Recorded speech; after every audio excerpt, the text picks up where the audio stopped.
বিগত সরকারের দুর্নীতি লুটপাটের গল্প আমরা হয়তো শুনেছি, কিন্তু এই দুর্নীতি লুটপাটের লাগাম যে গ্রাম-গঞ্জ পর্যন্ত ছড়িয়ে গেছে তা হয়তো আমরা অনেকে অনুমান করলেও বাস্তবে দেখিনি।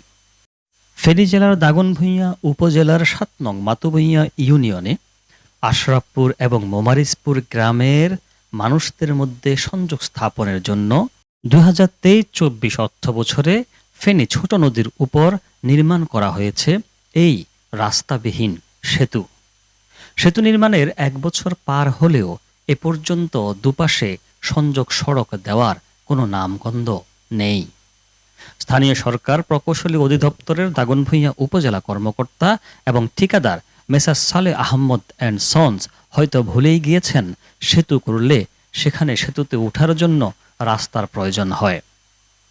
স্থানীয়রা বলছেন যে এই এলাকায় এটি হচ্ছে একমাত্র সেতু যেখানে এ পর্যন্ত কোনো প্রাণীর পা পড়েনি।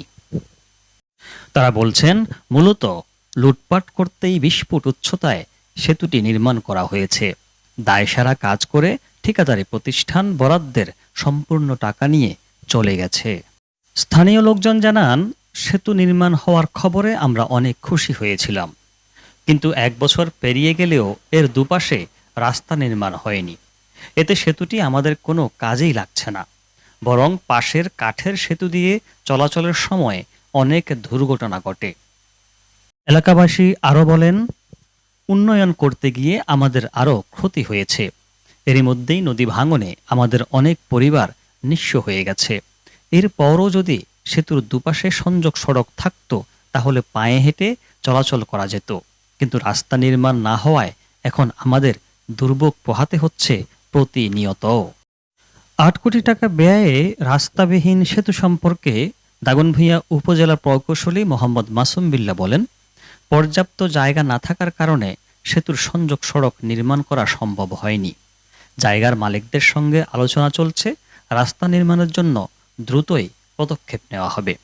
অন্যদিকে দাগনভূঞা উপজেলা নির্বাহী কর্মকর্তা সম আজহারুল ইসলাম জানান, রাস্তা না থাকলে সেতুটি জনগণের কোনো উপকারে আসবে না। এ বিষয়ে ঊর্ধ্বতন কর্মকর্তাদের জানানো হয়েছে, শীঘ্রই তারা এ বিষয়ে সিদ্ধান্ত দিবেন। আশরাফপুর এবং মোমারিজপুর গ্রামের বাসিন্দারা বলেন, সরকারের কর্তৃপক্ষ অতি সত্বর যদি এই সেতুর দুপাশে সংযোগ সড়ক নির্মাণ না করে তাহলে আস্তে আস্তে আমাদের বাড়িঘর সব এই ফেনী ছোট নদীতে তলিয়ে যাবে। পাশাপাশি সরকারের যে অর্থ এখানে ব্যয় হয়েছে তা কোনো কাজেই আসবে না। তাই তারা আবেদন করেন দ্রুতই সেতুর সংযোগ সড়ক নির্মাণে সরকার ভূমিকা রাখবে।